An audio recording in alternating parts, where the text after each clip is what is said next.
Hello everyone, ધોરણ 10 chapter number 8 ત્રિકોણમિતિ કે જેનો આપણે અભ્યાસ કરશું.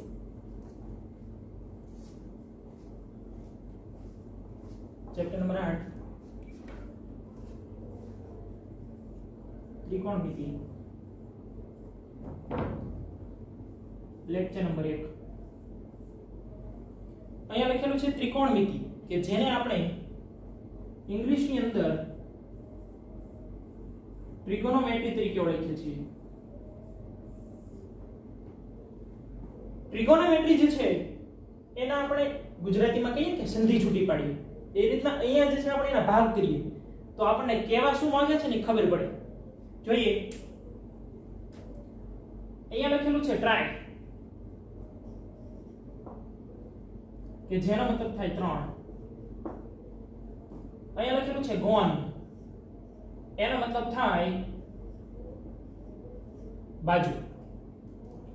અને અહીંયા લખેલું છે મેટ્રિક કે જેનો મતલબ થાય, આ શબ્દ જે છે ને એ મેટ્રોન પરથી ઉતરી આવેલ છે, મેટ્રી જે લગાવેલો છે. અને મેટ્રોન નો મતલબ થાય છે માપ.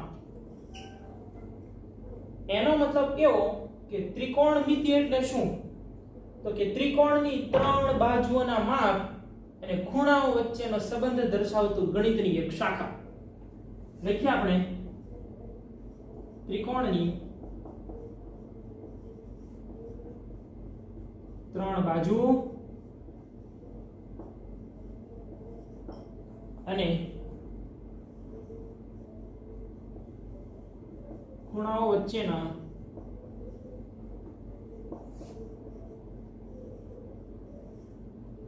સંબંધ દર્શાવતી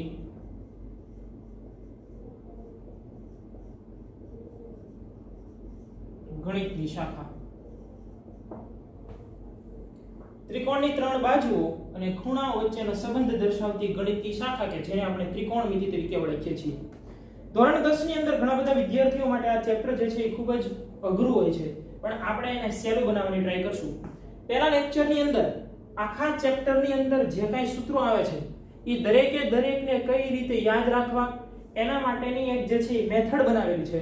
અને આ જે કાંઈ સૂત્ર લખવામાં આવે એ બધાને જે છે એકવાર તમારે રિવાઇઝ કરી નાખવા અને લખીને જે છે એ તૈયાર કરવા. જોઈએ, આખા ચેપ્ટરની અંદર જે છે એ 6 ત્રિકોણમિતિય વિધેયોનો ઉપયોગ કરવાનો આવે છે. અહીંયા લખેલું છે કંઈક ત્રિકોણ, પણ કયો ત્રિકોણ, તો કે ત્રિકોણમિતિની અંદર માત્ર ને માત્ર કાટકોણ ત્રિકોણનો ઉપયોગ કરવામાં આવે છે.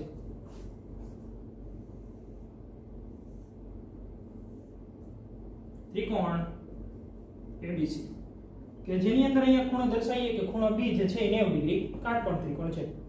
આ તો સમજવા માટે આપણે ત્રિકોણ ABC લીધો. એ સિવાય ત્રિકોણ PQR પણ હોઈ શકે, ત્રિકોણ XYZ પણ હોઈ શકે, કોઈ પણ ત્રિકોણ માટે આપણે દર્શાવી શકીએ. અહીંયા એક ખૂણો જે છે એ 90 નો હોવો ફરજિયાત, બાકીના બંને ખૂણાઓ ખૂણો A અને ખૂણો C જે છે એ લઘુકોણ હોય છે. અહીંયા ખૂણાનું માપ જે છે 90 ડિગ્રી અને આ બંને ખૂણાના માપનો સરવાળો 90 ડિગ્રી, એનો મતલબ કે ત્રિકોણના 3 ખૂણાના માપનો સરવાળો 180 ડિગ્રી થાય. એટલે અત્યાર સુધીમાં જે કંઈ કીધું એ ત્રિકોણમિતિની અંદર કાટકોણ ત્રિકોણનો ઉપયોગ થશે. એક ખૂણો 90 ડિગ્રીનો હશે, બાકીના બંને ખૂણાઓ જે છે લઘુકોણ હશે. તમારે અહીંયા બાકીના જે બંને ખૂણાઓ છે એને અનુલક્ષીને આખા ચેપ્ટરની અંદર જે છે એ કોઈ પણ દાખલો ગણવાનો છે. એનો મતલબ કે ખૂણા A ને અનુલક્ષીને તમે દાખલો ગણી શકો, ખૂણા C ને અનુલક્ષીને દાખલો ગણી શકીએ, પણ જે રકમ આપેલી હોય એના પરથી આપણને ખબર પડે. ત્રિકોણમિતિની અંદર જે 6 ત્રિકોણમિતિય વિધેયો છે જેનો આપણે અભ્યાસ કરવાનો છે, એ 6 ત્રિકોણમિતિય વિધેયો કયા કયા એ જોઈએ આપણે. અહીંયા લખું છું sin, cosine, cosec, sec, tangent, cotangent. આ 6 ત્રિકોણમિતિય વિધેયો જે છે એનો આપણે અભ્યાસ કરવાનો છે. આ 6 ત્રિકોણમિતિય વિધેયો જે છે એને આપણે આખા ચેપ્ટરની અંદર શોર્ટમાં લખશું.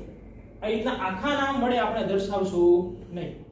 એનો મતલબ એવો કે અહીંયા દાખલા તરીકે ખૂણા A ને અનુલક્ષીને આપણે વાત કરતા હોય તો sin A રીતના લખશું, પછી અહીંયા જે છે એ cos a cosec a sec a tan a અથવા તો ઈ સિવાય જે છે એ sin c cos c tan c cot c એ રીતે આપણે દર્શાવી શકીએ.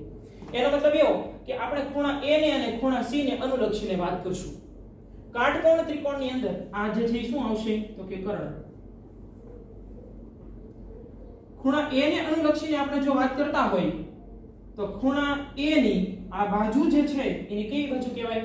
ખૂણો a ને અનુલક્ષીને આ જે આપણે બાજુ રેડી છે એની પાસેની બાજુ, અને ખૂણા a ની આ જે બાજુ જે છે BC એની કઈ બાજુ થશે તો કે સામેની બાજુ થશે. કોને અનુલક્ષીને? ખૂણા a ને અનુલક્ષીને.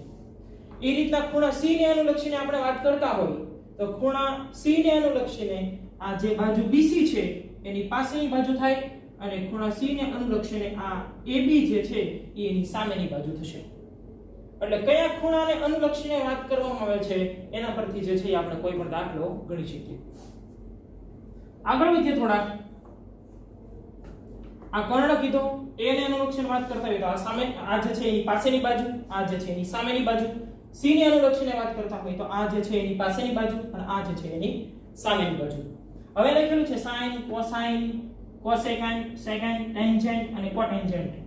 એને આપણે શોર્ટ ની અંદર કઈ રીતના લખવા, આખા ચેપ્ટર ની અંદર જે આપણે અભ્યાસ કરવાનો છે એની અંદર આપણે આખા નામ જે છે એ લખશું નહીં. તો કઈ રીતના દર્શાવશું? હવે આ બધાયના જે છે એ સૂત્ર તમારે કઈ રીતના યાદ રાખવાના છે એની અંદર મેઈન આવશે sin cosine અને tan. જો તમને આ જે છે એ ત્રણ યાદ હશે તો એના પરથી બાકીના સૂત્ર જે છે આપણે બનાવી શકીએ. જોઈએ પહેલા અહીંયા sin જે લખેલું છે પહેલું sin, આપણે એમ sin નહીં લખીએ. અહીંયા દાખલા તરીકે ખૂણા a ને અનુલક્ષીને વાત કરતા હોય તો અહીંયા લખશું આપણે sin a બરાબર. હવે કહેવાનું એ પણ અહીંયા જે sin a લખેલું છે એ sin અને a નો ગુણાકાર નથી, અને એનો કાઈ મતલબ પણ થતો નથી. sin અને a નો ગુણાકાર નથી. તમારે દર્શાવવાનું છે કઈ રીતના? sin a sin c cos c cosec c આ રીતના દર્શાવવાનું છે, પણ આ જે છે એ ખરેખર એનો ગુણાકાર દર્શાવતો નથી. હવે sin નું સૂત્ર શું આવશે તો કે અહીંયા a ને અનુલક્ષીને વાત કરીએ છીએ તો કે ખૂણા a ની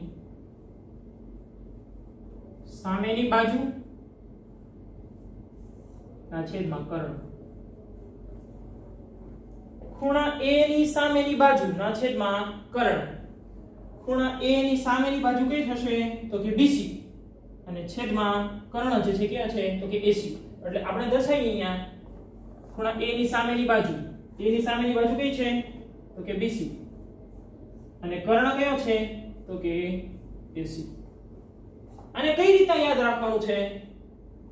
શાક કરે છે sin. શું યાદ રાખવાનું છે? શાક કરે છે sin. એનો મતલબ કે શોર્ટમાં તમારે આ રીતના કંઈ યાદ રાખવાનું છે, sin θ બરાબર. હવે જો પ્રશ્ન એવો થાય કે અત્યાર સુધી sin a લેતા હતા, હવે θ ક્યાંથી આવી ગયો? તો અહીંયા જે છે આપણે a નો દર્શાવીએ θ, એટલે કદાચ અહીંયા આ ખૂણો a જે છે એનો એંગલ તમને θ વડે દર્શાવેલો છે. ખૂણો જે છે આપણે દાખલા તરીકે કોઈ 15 ડિગ્રીનો દીધો છે, 30 ડિગ્રીનો દીધો, જે કંઈ દીધેલો છે θ વડે દર્શાવેલો છે અત્યારે. sin θ બરાબર સૂત્ર શું આવશે? સામેની બાજુના છેદમાં કર્ણ. આ રીતના તમારે યાદ રાખવાનું છે. શાક કરે છે sin. બીજું સૂત્ર જોઈએ આપણે. અહીંયા cosine આપેલું છે.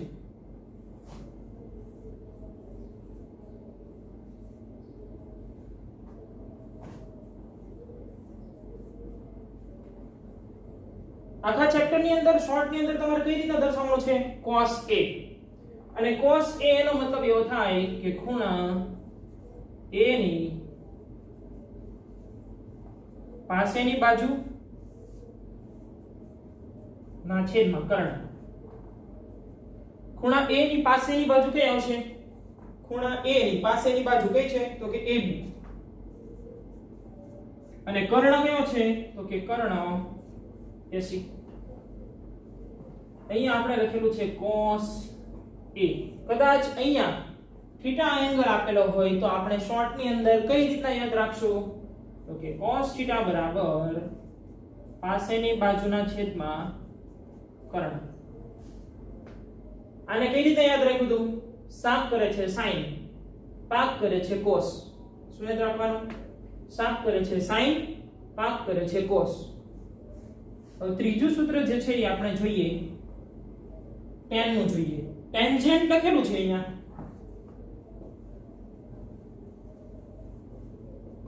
પણ એને આપણે આખા નામ વડે દર્શાવશું નહીં. તો કઈ રીતના દર્શાવશું એને આપણે? tan a. આપણે અહીંયા જે કઈ ઉપર લખેલા છે એની અંદર ખૂણા a ને અનુલક્ષીને વાત કરેલી છે, તો અહીંયા પણ આપણે a ને અનુલક્ષીને વાત કરીએ તો tan a જેનું સૂત્ર શું બનશે? તો કે ખૂણા a ની સામેની બાજુ ના છેદમાં ખૂણા a ની પાસેની બાજુ. એટલે હવે આપણને ખબર પડી જવી જોઈએ કે અહીંયા લખેલું છે સામેની બાજુ, તો શોર્ટ ની અંદર આપણે એને સાબા વડે દર્શાવશું. અહીંયા લખેલું છે પાસેની બાજુ, તો અહીંયા પાબા વડે દર્શાવશું. યાદ રાખવા માટે, સરળતાથી આપણને યાદ રહે એટલા માટે લખીએ આપણે કે tan a બરાબર, ચલો જોઈએ, ખૂણા a ની સામેની બાજુ કઈ? ખૂણા a ની સામેની બાજુ કઈ છે? તો કે BC. ખૂણા a ની પાસેની બાજુ કઈ? ખૂણા a ની પાસેની બાજુ કઈ છે? તો કે AB. અહીંયા આવશે AB. tan a બરાબર શું આવશે અહીંયા? BC ના છેદમાં AB. આપણે કઈ રીતે? આપણે tan માટેનું જે સૂત્ર લખેલું હતું અહીંયા ત્રિકોણ ABC માટે sin અને cos ના બે સૂત્ર લખેલા હતા. શાક કરે છે sin, પાક કરે છે cos, સાબા tan પાબા. એ tan ને આપણે ફરીવાર લખીએ. અહીંયા ખૂણા a ને અનુલક્ષીને આપણે કંઈક વાત કરતા, અને અહીંયા એંગલ ને કંઈક આપણે θ વડે દર્શાવેલો હતો. દર્શાવીએ આપણે ટેન્જન્ટ. આ જે છે આખું નામ હતું. આખા ચેપ્ટર ની અંદર આપણે ટેન્જન્ટ ને લખીએ તો એની જગ્યાએ આપણે શું લખશું? આપણે એને દર્શાવશું tan a વડે. tan a બરાબર તો કે ખૂણા a ની સામેની બાજુ છેદમાં ખૂણા a ની પાસેની બાજુ. tan a બરાબર અહીંયા જો કદાચ θ એંગલ છે તો આપણે tan θ વડે દર્શાવી શકીએ. tan θ બરાબર, ચાલો જુઓ જોઈએ, ખૂણા a ની સામેની બાજુ કઈ? તો કે ખૂણા a ની સામેની બાજુ BC. ખૂણા a ની પાસેની બાજુ કઈ? તો કે ખૂણા a ની પાસેની બાજુ કઈ છે? AB. tan θ બરાબર BC ના છેદમાં AB. શોર્ટ ની અંદર તમારે શું યાદ રાખવાનું છે કે tan θ બરાબર સામેની બાજુ ના છેદમાં પાસેની બાજુ. એટલે મેઈન ત્રણ સૂત્ર જે છે કે થયા? શાક કરે છે sin, પાક કરે છે cos, સાબા tan પાબા. આ જે છે મેઈન ત્રણ સૂત્ર. હવે પછીના જે કઈ સૂત્ર આપણે લખશું, અહીંયા એક નવું સૂત્ર પણ બને. તમારી પાસે બે સૂત્ર અને આ જે છે ત્રીજું સૂત્ર બન્યું. tan θ બરાબર sin θ ના છેદમાં cos θ. અહીંયા θ ની જગ્યાએ આપણે કદાચ એંગલ લખેલો હોય કે ખૂણા a ને અનુલક્ષીને આપણે વાત કરતા હોય તો અહીંયા tan a બરાબર sin a ના છેદમાં cos a. એ રીતે આપણે દર્શાવી શકીએ. ખૂણા c ને અનુલક્ષીને વાત કરતા હોય તો અહીંયા લખીએ આપણે sin c ના છેદમાં cos c. એ રીતે પણ આપણે દર્શાવી શકીએ. tan θ બરાબર, તો હવે આ જે છે કઈ રીતે બને છે દર્શાવીએ. sin નું સૂત્ર શું હતું? શાક કરે છે sin, એનો મતલબ કે સામેની બાજુ ના છેદમાં કર્ણ ના છેદમાં. cos નું સૂત્ર શું હતું? તો કે પાસેની બાજુ ના છેદમાં કર્ણ. બંનેના છેદ જે છે એ સરખા છે, કર્ણ કર્ણ કેન્સલ, એનો મતલબ કે સામેની બાજુ ના છેદમાં પાસેની બાજુ. આ tan θ નું સૂત્ર. એ સિવાય આપણે બીજું શું લખી શકીએ? sin θ ના છેદમાં cos θ. એટલે તમારી પાસે અત્યાર સુધીમાં ચાર સૂત્ર બન્યા. કયા કયા ચાર સૂત્ર બનશે? અહીંયા લખું છું ચારે ચાર સૂત્ર. મેઈન સૂત્ર કઈ રીતના બનેલા છે એને? એક શાક કરે છે sin, પાક કરે છે cos, સાબા tan પાબા, અને tan θ બરાબર sin θ ના છેદમાં cos θ. લખીએ sin θ બરાબર સામેની બાજુ ના છેદમાં કર્ણ cos θ બરાબર પાસેની બાજુના છેદમાં કર્ણ અને tan θ બરાબર સામેની બાજુ ના છેદમાં પાસેની બાજુ સાબા tan પાબા સાત કરે છે sin પાક કરે છે cos સાબા tan પાબા આ જ છે મેઈન ત્રણ સૂત્ર એ સિવાયનું એક સૂત્ર બનાવેલું હતું tan θ બરાબર sin θ ના છેદમાં cos θ આ જે છે એ ચાર સૂત્ર આપણી પાસે બન્યા હવે પછીના જે કઈ સૂત્ર છે એ સૂત્ર આપણે કઈ રીતે યાદ રાખવા એની એક ગોઠવણ જે છે આપણે બનાવીએ અને એના પરથી હવે પછીના બધા સૂત્ર જે છે એ બનાવશું કઈ રીતના ગોઠવણ યાદ રાખવાની છે sin cos cosec sec tan અને cot સમજવાનું છે sin અને cosec એકબીજાના વ્યસ્ત વ્યસ્તનો મતલબ શું થાય એકના છેદમાં લખશું આપણે દાખલા તરીકે એમ લખેલું હોય કે 2 નો વ્યસ્ત તો આપણે કઈ રીતના દર્શાવી શકીએ એકના છેદમાં 2 વ્યસ્ત દર્શાવવાનું છે આ જે છે સૂત્ર બનશે એ આપણે હમણાં લખીએ sin અને cosec એકબીજાના વ્યસ્ત cos અને sec એકબીજાના વ્યસ્ત tan અને cot એકબીજાના વ્યસ્ત આ જે વ્યસ્તનું તમને કીધું એના પરથી ટોટલ 9 સૂત્ર બનશે જેની અંદરથી આપણે પહેલું સૂત્ર બનાવીએ પાંચમું સૂત્ર કયું આવશે sin અને cosec એકબીજાના વ્યસ્ત એનો મતલબ એવો sin θ બરાબર 1/cosec θ cosec θ ને આ બાજુ લઈ જઈએ તો sin θ નીચે એનો મતલબ કે cosec θ બરાબર 1/sin θ cosec θ ને આ બાજુ લઈ જઈએ તો શું આવશે તો કે sin θ cosec θ = 1 એટલે આ જે છે 6 આ જે છે 7 ટૂંકમાં એકની અંદરથી ત્રણ સૂત્ર બન્યા sin θ બરાબર 1/cosec θ cosec θ બરાબર 1/sin θ sin θ * cosec θ = 1 એના પછી આગળ વધીએ આપણે cos અને sec એકબીજાના વ્યસ્ત cos θ બરાબર 1/sec θ sec ને આ બાજુ લઈ જઈએ તો શું થાય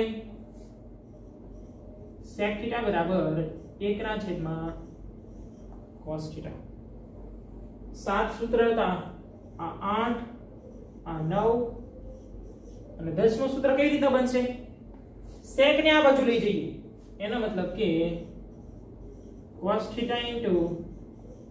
sec θ = 1 cos અને sec માંથી ત્રણ સૂત્ર બન્યા આની અંદરથી ત્રણ સૂત્ર હવે tan અને cot માટે એ રીતના જ તે tan θ બરાબર 1/cot θ વ્યસ્ત વાળું સૂત્ર tan θ બરાબર 1/cot θ cot θ ને આપણે આ બાજુ લઈ જઈએ તો શું થાય cot θ બરાબર 1/tan θ અને હવે ફાઇનલી અહીંયા cot θ જે છે ને આપણે આ બાજુ લઈ જઈએ તો શું આવશે tan θ બરાબર tan θ * cot θ બરાબર 1 ટૂંકમાં sin અને cosec એકબીજાના વ્યસ્ત cos અને sec એકબીજાના વ્યસ્ત tan અને cot એકબીજાના વ્યસ્ત આની અંદરથી અત્યાર સુધીમાં ટોટલ 13 સૂત્ર થયા હવે પછીના સૂત્ર જે છે આપણે કઈ રીતે બનાવવાના છે અહીંયા આ જે ગોઠવણ કરેલી છે એ ગોઠવણ તમારે યાદ રાખવાની છે sin અને cosec cos sec tan ને cot હવે આની આ ગોઠવણ જે છે આપણે ફરીવાર અહીંયા લખીએ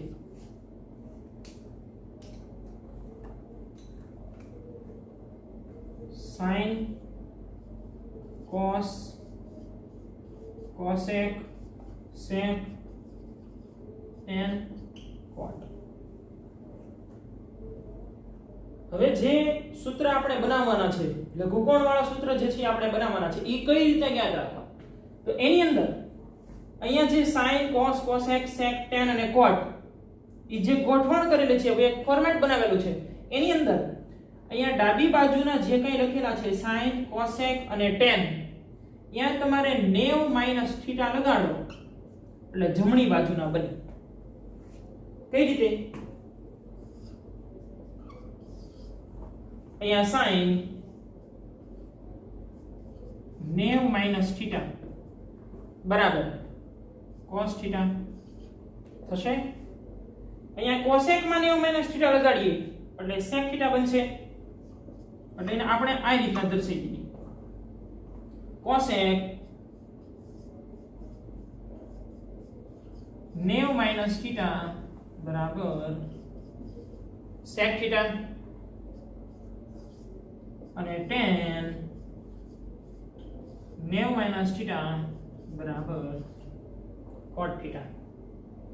એનો મતલબ કે ડાબી બાજુની અંદર 90 - θ લગાડીએ એટલે જમણી બાજુના સૂત્ર જે છે એ બનશે લઘુકોણ વાળા સૂત્ર જે છે એ બનશે sin 90 - θ એનો મતલબ કે cos θ, cosec 90 - θ એનો મતલબ કે sec θ, tan 90 - θ એનો મતલબ કે cot θ. હવે અહીંયા જે જમણી બાજુમાં આપણે 90 - θ લગાડીએ તો આપણને ડાબી બાજુની વેલ્યુ જે છે એ મળશે. ડાબી બાજુના જે છે એ મળશે એનો મતલબ કઈ રીતે? cos 90 - θ cos 90 - θ cos 90 - θ હોય તો ડાબી બાજુ sin θ. sec માં લગાવીએ તો cosec θ sec 90 - θ તો cosec θ અને cot 90 - θ cot 90 - θ તો tan θ. લઘુકોણ વાળા ટોટલ આટલા સૂત્ર જે છે એ બનશે. ટોટલ સૂત્ર તમારી પાસે 16 અહીંયા જે છે 17 18 19 સૂત્ર થયા. હવે જે છે વર્ગ વાળા સૂત્ર બનાવવાના છે. આખા ચેપ્ટર ની અંદર આ જે કંઈ અત્યારે લખવામાં આવે એટલા સૂત્ર અને એક ત્રિકોણમિતીય કોષ્ટક જે છે બનશે. એ ત્રિકોણમિતીય કોષ્ટક આપણે પાછળથી જોઈશું. અત્યારે તમારે આ સૂત્ર જે છે એ યાદ રાખવાના છે. એ તમે લખીને જે છે એ વધારે યાદ રાખી શકશો. વર્ગવાળા સૂત્ર બનાવવા માટે ફોર્મેટ એકનું એક જ છે. કઈ રીતે? sin cos cosec sec tan ને cot. આ જ ફોર્મેટ તમારે યાદ રાખવાનું છે. એની અંદરથી તમારે પદની ગોઠવણ એવી રીતના કરવાની છે જેની મદદથી સૂત્ર તમને બધા યાદ રહે. ફોર્મેટ લખીએ આપણે sin cos cosec sec tan cot બનાવીએ. વર્ગવાળા સૂત્ર બનાવવા માટે તમારે આ રીતના જે છે યાદ રાખવાનું છે. sin અને cos બંનેના વર્ગનો સરવાળો 1. એનો મતલબ કે sin વર્ગ θ + cos વર્ગ θ બરાબર 1. શું કીધું? sin અને cos બંનેના વર્ગનો સરવાળો 1 એટલે હું અહીંયા પ્લસ લખું છું. અને આ બંને માટે cosec અને cot બંનેના વર્ગની બાદબાકી, sec અને tan બંનેના વર્ગની બાદબાકી. પણ આ જે છે યાદ રાખવા માટે બનાવેલું છે. શું કીધું? sin અને cos ના વર્ગનો સરવાળો 1. અહીંયા આપણે sin વર્ગ θ ને સૂત્રનો કરતા બનાવીએ તો હજી એક નવું સૂત્ર બને આપણને sin વર્ગ θ બરાબર અહીંયા 1 એમ ના પ્લસ cos સ્ક્વેર θ ઓલી બાજુ જાય તો માઈનસ cos સ્ક્વેર θ. cos વર્ગ θ ને આપણે સૂત્રનો કરતા બનાવીએ cos વર્ગ θ બરાબર આ 1 એમ ના sin વર્ગ θ આગળ પ્લસ ઓલી બાજુ જાય તો માઈનસ 1 - sin સ્ક્વેર θ. ઈ સિવાય આને બીજા સ્વરૂપની અંદર પણ લખી શકીએ. કઈ રીતે? આ બાજુ વર્ગ છે ઓલી બાજુ જાય તો વર્ગમૂળ. એનો મતલબ કે sin θ બરાબર વર્ગમૂળમાં 1 માઈનસ cos સ્ક્વેર θ. અહીંયા cos સ્ક્વેર છે, અહીંયા વર્ગ છે, ઓલી બાજુ જાય તો વર્ગમૂળ, એનો મતલબ કે cos θ બરાબર વર્ગમૂળમાં 1 માઈનસ sin સ્ક્વેર θ. ટૂંકમાં જો તમે આટલું યાદ રાખેલું હશે તો એની મદદથી જે છે આ બધા સૂત્ર આપણે બનાવી શકીએ. sin અને cos બંનેના વર્ગનો સરવાળો 1, sin વર્ગ θ વત્તા cos વર્ગ θ બરાબર 1, અહીંયા પ્લસ છે, ઓલી બાજુ જાય તો માઈનસ, એનો મતલબ કે sin સ્ક્વેર θ બરાબર 1 minus cos square θ. cos square θ ને સૂત્રનો કરતા બનાવી દઈએ તો 1 માઈનસ sin સ્ક્વેર θ. અહીંયા વર્ગ છે, ઓલી બાજુ જાય તો વર્ગમૂળ, અહીંયા પણ વર્ગ, ઓલી બાજુ જાય તો વર્ગમૂળ. ટોટલ અહીંયા 20 21 22 23 24. જો તમે આટલું યાદ રાખેલું હશે તો એની મદદથી sin અને cos ની મદદથી આટલા સૂત્ર જે છે બન્યા. હવે cosec અને cot, તો પહેલા કયું લેવું, cot લેવું કે cosec લેવું? તો તમારે જે છે પહેલા કયું લેવાનું છે, અહીંયાથી cosec લેવાનું છે અને અહીંયાથી sec લેવાનું છે. અહીંયા બંનેના વર્ગનો સરવાળો હતો, તો હવે શું લઈશું આપણે, cosec અને cot બંનેના વર્ગની બાદબાકી, એનો મતલબ કે cosec વર્ગ θ માઈનસ cot વર્ગ θ બરાબર 1. cosec વર્ગ θ માઈનસ cot વર્ગ θ બરાબર 1. cosec વર્ગ θ ને સૂત્રનો કરતા બનાવી દઈએ તો શું આવશે, cosec વર્ગ θ બરાબર અહીંયા 1 જે છે એમના માઈનસ cot વર્ગ θ, ઓલી બાજુ જાય તો પ્લસ cot વર્ગ θ. હવે હું અહીંયા cot વર્ગ θ ના સૂત્રનો કરતા બનાવું છું તો શું આવશે, અહીંયા 25 માં, અહીંયા જે છે 26 માં, cosec વર્ગ θ બરાબર 1 વત્તા cot સ્ક્વેર θ.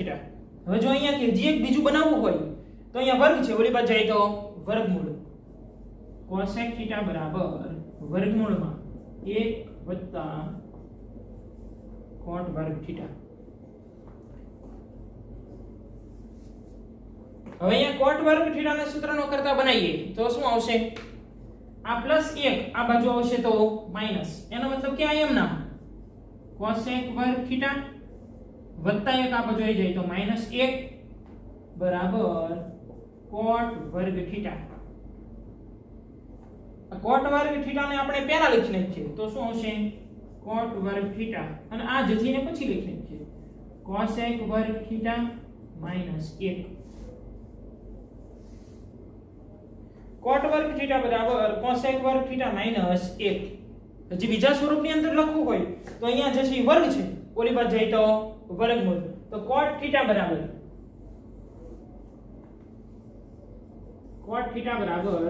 વર્ગમૂળમાં અહીંયા cosec વર્ગ θ માઈનસ 1, cosec વર્ગ θ માઈનસ 1,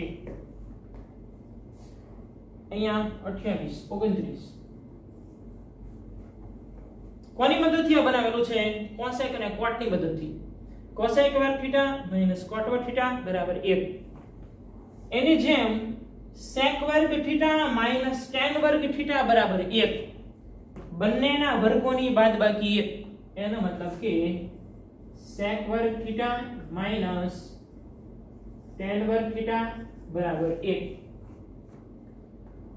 માઈનસ tan સ્ક્વેર θ ઓલી બાજુ જાય તો પ્લસ, એનો મતલબ કે sec વર્ગ θ બરાબર 1 વત્તા tan વર્ગ θ. અહીંયા વર્ગ છે, ઓલી બાજુ જાય તો વર્ગમૂળ, એનો મતલબ કે sec θ બરાબર વર્ગમૂળમાં 1 વત્તા tan વર્ગ θ. ચાલો હવે અહીંયા tan સ્ક્વેર θ ને આપણે સૂત્રનો કરતા બનાવીએ તો શું થશે, આ પ્લસ 1 ને આ બાજુ લઈ નાખીએ, sec વર્ગ θ માઈનસ 1 બરાબર tan સ્ક્વેર θ. આ tan સ્ક્વેર θ જે છે એમના પ્લસ 1 ડાબી સાઈડ આવશે તો માઈનસ 1. આને હું ફરીવાર લખું છું, આને પહેલા અને આને પછી, tan સ્ક્વેર θ બરાબર sec વર્ગ θ માઈનસ 1. અહીંયા જે છે વર્ગ છે, ઓલી બાજુ જાય તો વર્ગમૂળ, tan θ બરાબર વર્ગમૂળમાં sec વર્ગ θ માઈનસ 1. અહીંયા આપણે 30 31 32 33 ને 34 આટલા સૂત્ર જે છે આખા ચેપ્ટર ની અંદર આવશે. આ સિવાય એક ત્રિકોણમિતીય કોષ્ટક આવશે. ત્રિકોણમિતીય કોષ્ટક જે છે એ આપણે પાછળથી જોઈશું. અત્યારે આ જે કંઈ આપણે જોયેલા છે એની અંદર એક હજી અગત્યની એક નોંધ કે કદાચ હું આમ લખું કે sin a નો વર્ગ, સરળતા ખાતર આપણે આ રીતના દર્શાવવા નથી, પણ કઈ રીતના દર્શાવવાનું છે કે sin વર્ગ a. આ સૂત્ર નથી, સમજવા માટે લખેલું છે. કદાચ આમ લખેલું હોય કે sin c ની 6 ઘાત, તો આને આપણે કઈ રીતના દર્શાવી શકીએ sin ની 6 ઘાત c. કદાચ એમ લખેલું હોય કે tan b નો ઘન, આમ લખેલું હોય તો આપણે એને કઈ રીતના લખી શકીએ tan b. આ રીતના આપણે દર્શાવવાનું છે. આ જે કંઈ આપણે સૂત્ર જોયેલા છે શરૂઆત ક્યાંથી કરેલી હતી તો કે સાપ કરે છે sin, પાપ કરે છે cos, સાબા tan પાબા, અને ઈ સિવાય tan θ બરાબર sin θ ના છેદમાં cos θ. હવે ફોર્મેટ તમારે આ યાદ રાખવાનું છે, sin, cos, cosec, sec, tan અને cot. જેની અંદર sin અને cosec એકબીજાના વ્યસ્ત, cos અને sec એકબીજાના વ્યસ્ત, tan અને cot એકબીજાના વ્યસ્ત. આટલું જ યાદ રાખવાનું છે. ઈ સિવાય લઘુકોણ વાળા સૂત્રની અંદર sin, cos, cosec, sec, tan અને cot ડાબી બાજુની અંદર જો તમે 90 θ લગાડો તો જમણી બાજુની વેલ્યુ મળશે, જમણી બાજુની અંદર 90 θ લગાડીએ તો ડાબી બાજુની વેલ્યુ મળે. આટલું યાદ રાખવાનું છે. એ સિવાય વર્ગવાળા સૂત્ર બનાવવા માટે ફોર્મેટ એટલું એક જ રાખવાનું છે, sin, cos, cosec, sec, tan અને cot. જેની અંદર ઉપલા બંને જે છે એના વર્ગોનો સરવાળો 1, sin વર્ગ θ + cos વર્ગ θ બરાબર 1. અહીંયા cosec, sec, tan અને cot બંનેની અંદર ક્રોસ ની અંદર વર્ગની બાદબાકી 1. એનો મતલબ કે cosec વર્ગ θ - cot વર્ગ θ બરાબર 1 અને sec વર્ગ θ - tan વર્ગ θ બરાબર 1. બાકીના સૂત્ર જે છે જો તમને સાદી ગણતરી આવડતી હોય તો એની મદદથી બધા સૂત્ર જે છે આપણે બનાવી શકીએ. અહીંયા sin a નો વર્ગ, સરળતા ખાતર આપણે એને કઈ રીતના દર્શાવશું sin વર્ગ a. અહીંયા sin c ની 6 ઘાત લખેલી છે તો આપણે એને કઈ રીતના દર્શાવશું sin ની 6 ઘાત c. અહીંયા tan b નો ઘન, તો આપણે એને કઈ રીતના દર્શાવશું tan નો ઘન b. આ રીતના આપણે દર્શાવવાનું છે. આ જે છે એ આખા ચેપ્ટર ની અંદર જે કાંઈ સૂત્ર આવતા હતા એ બધે લખ્યા. હવે ત્રિકોણમિતીય કોષ્ટક જે છે આપણે પછીના લેક્ચર ની અંદર જોઈશું, અને આ જે કાંઈ સૂત્ર લખેલા છે એમાંથી અમુક સૂત્રનો ઉપયોગ કરીને આપણે દાખલા જે છે એ આગળના લેક્ચર ની અંદર જોઈશું. ઓકે.